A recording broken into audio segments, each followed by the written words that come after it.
Now, it's Pace of Play. Come on, Glenn! Come on! Get your head in the damn game! Putting the boys on the clock. I guess we're playing for keeps now. The fuck? All right, welcome back, everybody, to Pace of Play. Let me kick it off, Lee. Billy Horschel finds himself, rookie on tour this year, finds himself in the very enviable position of being in second place in the tournament at Torrey Pines, the Farmers event. And guess what? He's paired with Tiger Woods. I'm not sure, but I would guess Billy has not had the opportunity to play with Tiger before, and the question is the over-under, so to speak. Is he going to gag, throw up on himself, or is he going to keep it together and play well? My immediate reaction is, number one, if he hasn't played with Tiger before, hasn't had those kinds of crowds, that kind of buzz, those kinds of distractions, and the conditions aren't that easy given the weather conditions there now. I think he's more prone to kind of give it up and kind of gag a little bit, even though he's a wonderful player. Yeah, I don't. Very nice young man, and you know, he spent a lot of time out here in Las Vegas prior to our tournament last year. Florida graduate, received an exemption to the AT&T National coming out of college. Has never played with Tiger Woods. Apparently has spoken to him a couple times. So, you know, I think he's going to be in for a rude awakening. He made the comment that he was comparing it to playing with Rory McIlroy at the Walker Cup in 2007.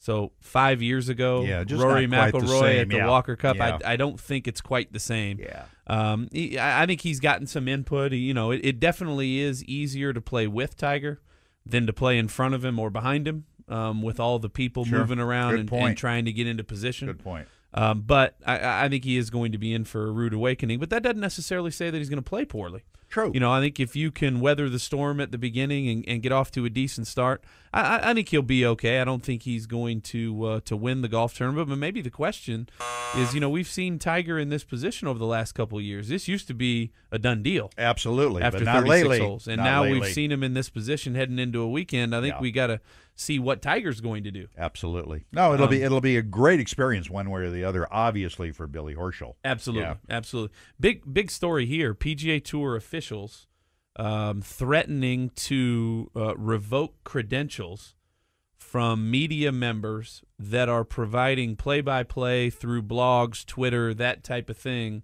to digital sources, online sources, whether you're on site at the tournament or otherwise, off-site somewhere. You think this thing is fair? Are the PGA Tour overstepping their bounds here? Are they really, you know, maybe, you know, seeing that there's going to be even a larger audience that can watch in some of these other places? Are they, you know, cutting off their nose and spite their face? You know, I really, frankly, I don't know what they're thinking in the sense of why are they being so protective. I think it is unfair. The information's going to get out, you know, either right then or soon afterwards. And what is the harm of somebody blogging about a tournament, maybe, you know, a little descriptive in their blog? I really don't see why it's so harmful. Is it just available for the so-called mainstream media? You know, the golf publications, the television, newspaper people. I'm frankly, I don't get it, and I think it's a little harsh. It'll be interesting to see the backlog from some of these people. Well, let's look at it this way. I mean, from a PGA Tour standpoint, they sell these assets, these TV assets, digital assets, all those types of things to CBS, to Golf Channel. Yep. The PGA Tour provides live streaming on PGAtour.com. Right. They provide Shot Tracker to where you can see where shots, end up. So I think they're trying to protect their assets and not get to where, you know, that traffic is going to 100 different places. That traffic is trying to feed into PGAtour.com, CBSSports.com, to where you can get some of these live streaming. I think the thing is that this is just a personal opinion, I think it's because it's relatively new. That the PGA Tour is probably protecting its assets now while they gather more information to see if this is a good thing. That's a good story. But as you know, the old saying, Lee, any press is good press. good or negative. And it's why be against somebody who's trying to kind of promote or talking about your event from any source? Well, I think it's only good. I agree, and I knew we would go past the buzzer on this one because it is a pretty hot topic. So why do you keep on talking? Well, because I got to answer you. Okay. I agree with you to the point that any press is good press, but when you reach to now get to the end of a TV deal, and you sit down at the table with CBS and Golf Channel and all those types of things, and you try to continue to add value to your product and raise the value so you can continue to command more dollars, that's a those fair people point. are going to come back to you and say, hold on a second, you're letting this happen over here, this happen over here. Yeah, that's a fair point. So our viewership online is not as good as it once was. That's a good point. I think they're trying to protect. I think they get more information, and all of a sudden, they'll maybe start to relax on this. That's a good point. Anyway, Phil the Thrill, as you know, over the last couple of weeks has made a couple of comments, one of which he's retracted. Very unhappy about the increase in federal and state tax where he lives in California, and is saying, I'm going to do something about this situation. He's not saying specifically if he's going to move, or what he's going to do. And the question is, do you think he's going to get a lot of his fans pissed off? He's going to lose fans or whatever? I don't think he's going to lose fans, Lee, but I do think if given the chance, Joe Blow might come up to him and say, my God, Phil, you are so blessed to make all of this money, and you're complaining about having to pay, your so-called fair share. I'd sure as hell love to be in your shoes and have that problem. And I think he's going to get hammered in that sense from people, but not necessarily losing fans per se. Well, and he should. He should be so grateful. I understand a guy wanting to keep all the money he can. Okay, so move. Don't talk about it so much. Move. I disagree with you to a certain extent. I think he is going to lose fans, and I think it's unfortunate that he loses fans. We as spectators and fans don't want our athletes and icons to always toe the line, always say the right thing. Phil is one of those guys that has gone out there, and to his credit, he's admitted that this was a double bogey for him. He should not have brought this out to the public, because there are people struggling to get jobs, struggling from paycheck to paycheck, in his words, and he knows that he's blessed. He's willing to pay his fair share. I think he's just upset that he lives in a state that has added a tax. Federal income tax has increased. Right.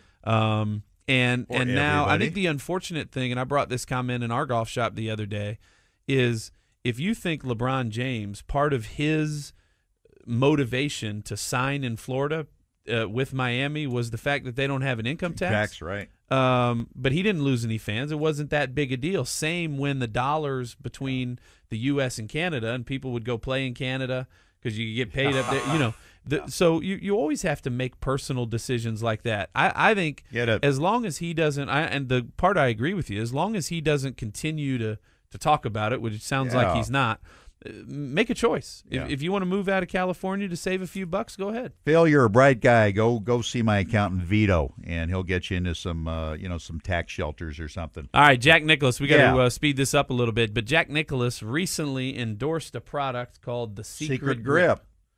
And we don't see this a ton from Jack, but recently endorsed this product. It has a 17-gram tungsten weight built into the butt of the grip, which makes it about 40% heavier than a standard grip. He talks about how it improves accuracy, doesn't necessarily improve distance. He talks about in his McGregor days, he used to take the grips off and he found weights in some. And when he didn't, he sent him back. Is this a money grab? And I hate to say it's almost it's almost blasphemy to talk about Jack, but is this a money grab for Jack, or do you think he has true belief in this product? I don't think, number one, I don't think Jack needs the money. Secondly, I saw this product at the show, and they were getting a little bit of buzz on it. And thirdly, I don't understand why he is endorsing it. I just don't think it's a good idea to do that to your golf clubs, and I can't figure it. Maybe he's buddy-buddy with the president of the company, but I certainly don't think it's a question of money. Obviously, maybe they gave him a piece of the company, for the endorsement. I just, frankly, nothing against the people. I saw it. I just don't think the product is right. I just don't think it's that great. Yeah, he surely doesn't need the money, No. and I take him at his word. I mean, he's done nothing to otherwise. I saw the YouTube video on this, and he talks about his old days and having weights in the butt of his grips and different things. So I got to take him at his word here. Yeah, the only weight he had was around his belt. I mean, in the early days. But anyway, all right. Favorite event on the West Coast, and it's a slam dunk. We've got 4 or 5 events on the West Coast. I think we just talked to the man that's running. I think absolutely the favorite event on the West Coast. That's the Waste Management in Scottsdale. Yeah, hands down. I agree with you. And Andy in the golf shop came up with this question, which I thought was a really good one. I agree with you. I mean, Torrey Pines is great.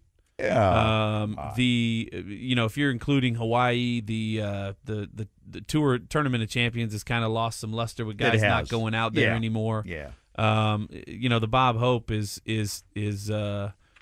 with celebrities and stuff. I don't think a lot of players love that. So there's no doubt to me the Waste Management, and there's some people that don't particularly care for it because it's too raucous, it's too much of a party, and all that type of thing. That's why it's great. That's why some players don't go down there. But I agree with you. I think that's why it's great. I think the Signature 16 and playing inside that stadium unique. in that arena and it's unique. And what it produces every year is fantastic. All right, Super Bowl, man.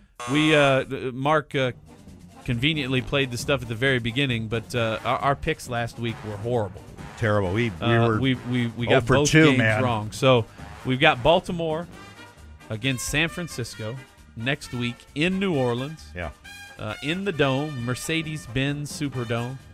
And the current line, the San Francisco 49ers are favored by 3.5 points. Who do you like? No doubt about it. This is another no-brainer. Give me the Ravens at 3.5.